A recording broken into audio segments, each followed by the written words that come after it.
Hello friends. आज हम लोग टैली प्राइम में जर्नल वाउचर के बारे में डिस्कस करेंगे। हम लोग का टॉपिक है जर्नल वाउचर।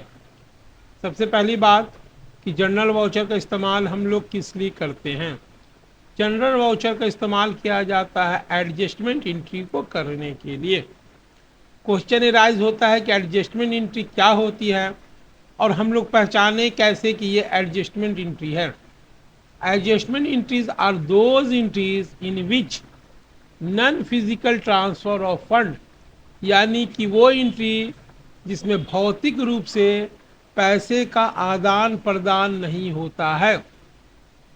पैसा जिस जगह है उसी जगह पे है, यानी कि कैश अकाउंट या बैंक अकाउंट का इन्वॉल्वमेंट नहीं होता है।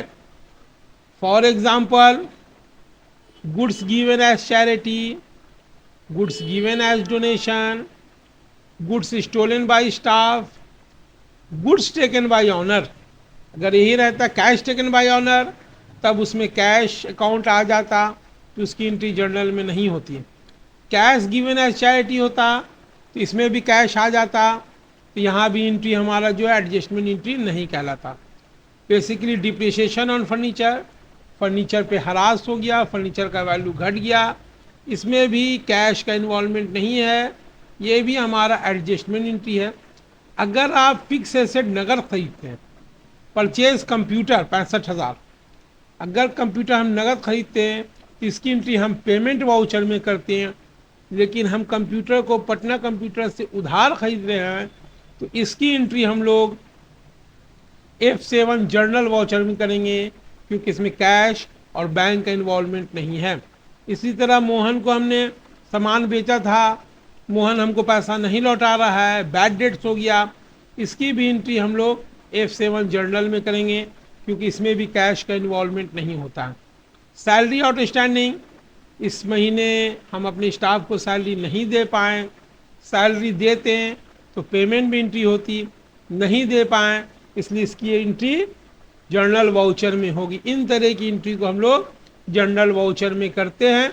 आप इस तरह से पकड़ लीजिए, वो कोई भी एंट्री जिसमें फिजिकल तौर पे कैश या बैंक का इन्वॉल्वमेंट नहीं है, यानी कैश अकाउंट और बैंक अकाउंट का इन्वॉल्वमेंट नहीं है, तो वो सारी एंट्री जर्नल एंट्री में जाएगा, जर्नल वाउचर में उसकी रिकॉर्डिंग होगी। आइए अब हम लोग इसको सिस्टम पे देखते हैं, इसकी रिकॉर्डिंग हम लोग कैसे करेंगे। गुड्स गिवन एज चैरिटी से हम लोग शुरू करते हैं। ये हमारा टैली का स्क्रीन आ चुका है। अब हम लोग यहाँ पे रिकॉर्डिंग करते हैं। पहला हमारा क्वेश्चन था गुड्स गिवन एज चैरिटी, तो वाउचर्स में आ गए। यहाँ पे हम लोग F7 कीबोर्ड से प्रेस करेंगे और यहाँ हमको जर्नल दिख रहा है गुड्स गिवन एज चैरिटी, तो हमको लेज़र क्रिएट करना होगा। हम लोग Alt C करेंगे और एक चैरिटी नाम से लेज़र बनाएंगे। जितने भी खर्च होते हैं लगभग वो सारे इनडायरेक्ट एक्सपेंसेस में जाएंगे। तो हमारे क्वेश्चन क्या था, गुड्स गिवन एज चैरिटी 500 का सामान हमने चैरिटी के तौर पे दिया है। तो इसकी एंट्री हम क्या लिखेंगे, 500 यहाँ लिखा जाएगा, इंटर। और यहाँ हम लोग फिर से लेज़र बनाएंगे एक परचेज का। इसी सब कुछ एंट्री में परचेज जो है क्रेडिट में जाता है, charity account debit to purchase. अगला हम लोगों का क्वेश्चन है goods given as donation, goods given as donation, तो इसकी भी एंट्री हम लोग कहाँ करेंगे, F7 जर्नल में। यहाँ पे हमको लेज़र बनाना होगा।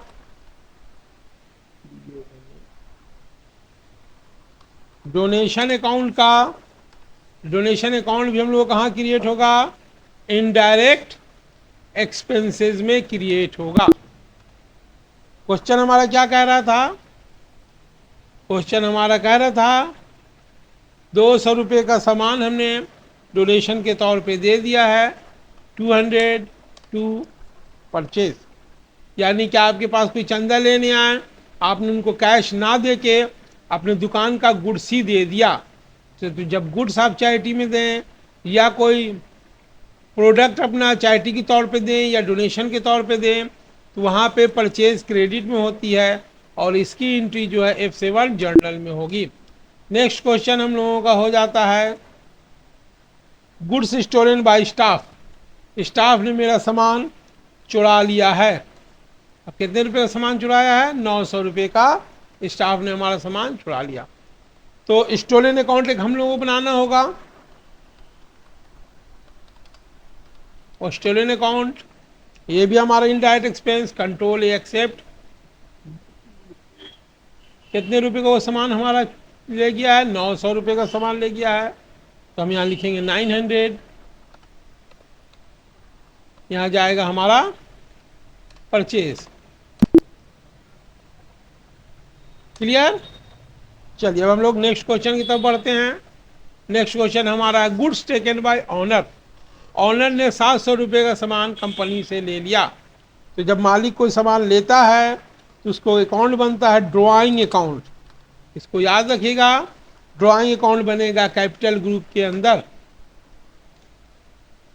तो ऑनर जो है 200 रुपये का 900 रुपये का सामान ले रहे हैं, तो drawing account debit to purchase. ये सब कुछ एंट्री है जिसमें हमारा परचेज जो है क्रेडिट में जाता है। अब हम लोग आगे बढ़ते हैं। Depreciation on furniture 1000। Depreciation on furniture 1000। मेरे पास जो फिक्स एसेट है फर्नीचर, उसमें 1000 का डिप्रिसिएशन हो चुका है। यहाँ पे फिर हम लोग लेजर बनाते हैं। Depreciation account. डिप्रिसिएशन का मतलब ह्रास। किसी भी चीज़ के इस्तेमाल करने से, टाइम के बीतने से, टेक्नोलॉजी के चेंज होने से जो उसका एसेट्स का वैल्यू घटता है, उसी को कहा जाता है डिप्रिसिएशन। तो फर्नीचर पे डिप्रिसिएशन हो गया है 1000 का। यहाँ पे हमने 1000 लिख दिया। Depreciation account debit to fix asset. तो यहाँ पे हमने बना दिया फर्नीचर अकाउंट। फर्नीचर अकाउंट जाएगा फिक्स एसेट्स ग्रुप में। तो depreciation account debit to fix assets. अब हमने कहा डिप्रिसिएशन ऑन कंप्यूटर, तो हम बनाएंगे depreciation account debit to computer. हम कहा depreciation on machinery, depreciation account debit to machine. ये सारी एंट्री F7 जर्नल में होगी। आपको हम लेजर बनाना बता दे रहे हैं, वॉच एंट्री बता दे रहे हैं और डिटेल में भी बता रहे हैं। अब हम फिक्स एसेट उधार खरीद लिया है 65,000 का। फिक्स एसेट हमने क्या किया है? उधार ले लिया है 65,000 का पटना कंप्यूटर से। इसकी रिकॉर्डिंग क्या होगी? तो जब भी आप याद कर लिए फिक्स एसेट आप खरीदेंगे उधार, जब आप फिक्स एसेट खरीदेंगे उधार, तो इसकी एंट्री होगी F7 में। तो कंप्यूटर अकाउंट डेबिट 65,000 किससे खरीदा है? तो हम एक दुकान का नाम है, एक एजेंसी का नाम है पटना कंप्यूटर, वहाँ से हमने पटना कंप्यूटर लिया है। जिसके यहाँ सामान उधार खरीदते हैं या उधार पैसा लेते हैं वो होते हैं सन्ड्री क्रेडिटर। अगर हम यही नगद खरीदे रहते हैं तो इसकी एंट्री हम लोग पेमेंट वाउचर में करते हैं। याद रखिए, जब भी फिक्स एसेट उधार खरीदा जा गया उसकी एंट्री F7 जर्नल वाउचर में होगी। नेक्स्ट क्वेश्चन है हम लोगों का amount not receive from Mohan 20,000। Mohan को हमने कभी सामान बेचा था, मोहन पैसा लेके भाग गया, असमर्थ हो गया, यानी कि अमाउंट की रिकवरी नहीं हो पा रही है। जब अमाउंट की रिकवरी नहीं हो तो आप लेजर बनाएंगे बैड डेब्ट्स अकाउंट। क्या बनाएंगे? Bad debts account. ये भी हमारा क्या है? इनडायरेक्ट एक्सपेंसेस है। तो कितना मेरा पैसा डूब गया? 20,000। बैड डेब्ट्स क्या हो गया? डूबा हुआ धन। किसने डुबाया? मोहन ने डुबाया। तो मोहन को भी लेजर बनाना होगा। तो मोहन किस कैटेगरी में जाएगा? यानी कि मोहन को कभी हमने सामान उधार बेचा होगा। जिसको हम लोग सामान उधार बेचते हैं वो होता है सन्ड्री डेटर्स। आपको वीडियो समझ में आ रहा होगा, वाउचर्स एंट्री सारी समझ में आ रही होगी। तो आप इसको लाइक करें, शेयर करें और सब्सक्राइब करें। नेक्स्ट हम लोगों का है सैलरी आउटस्टैंडिंग 45,000। अब हम अपने स्टाफ को सैलरी नहीं दे पाएँ तो कहाँ एंट्री होती है होगी। सैलरी दिए रहते तो हम लोग पेमेंट में करते हैं, सैलरी नहीं दे पाएँ तो अकाउंट्स का बेसिक कॉन्सेप्ट है कि आप पैसा दें या ना दें, आपको उस हिसाब को लिखना है। इस कॉन्सेप्ट को कहा जाता है एक्यूरल कॉन्सेप्ट। तो हम अपने खर्चा को तो मेंशन करेंगे, कितना सैलरी हम नहीं दे पाए, 45,000 सैलरी हम नहीं दे पाए, तो हमने लिखा सैलरी अकाउंट डेबिट टू। अगर हम सैलरी देते स्टाफ को तो लिखते salary account debit to cash, cheque के माध्यम से देते तो लिखते salary account debit to bank. लेकिन हम सैलरी नहीं दे पाए तो इसके लिए हमको एक लेज़र बनाना पड़ेगा, outstanding salary account.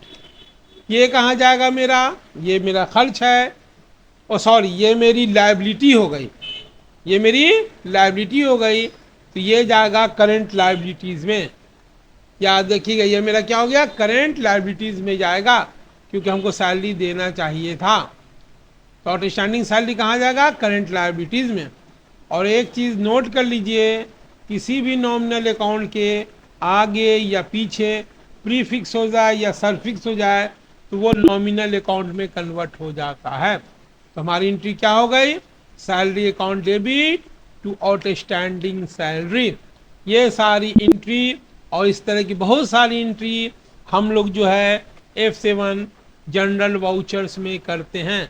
General voucher में कैसी एंट्री की जाएगी, एडजस्टमेंट एंट्री, वैसी एंट्री जिस एंट्री में कैश अकाउंट और बैंक अकाउंट का इन्वॉल्वमेंट नहीं हो, ना डेबिट की तरफ कैश है ना क्रेडिट की तरफ कैश है, ना डेबिट की तरफ बैंक है ना क्रेडिट की तरफ बैंक है, वैसी एंट्री को हम लोग एडजस्टमेंट एंट्री कहते हैं।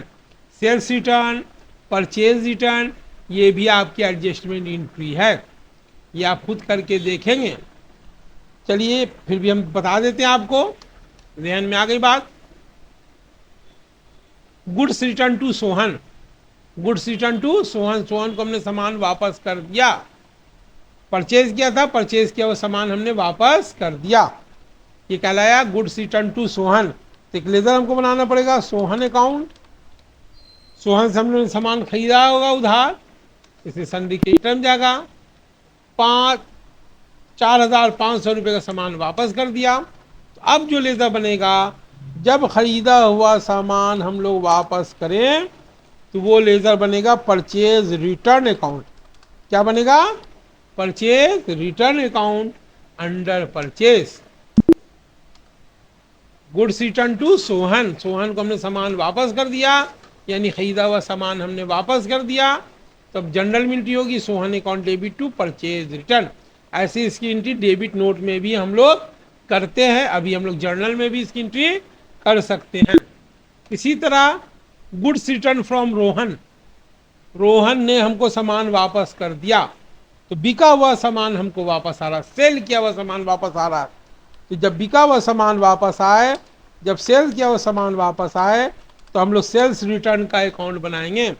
सेल्स रिटर्न जाएगा सेल्स में, परचेज रिटर्न जाता है परचेज में, यानी कि 3,000 का सामान हमको जो हमने रोहन को बेचा था, रोहन ने हमको वापस कर दिया।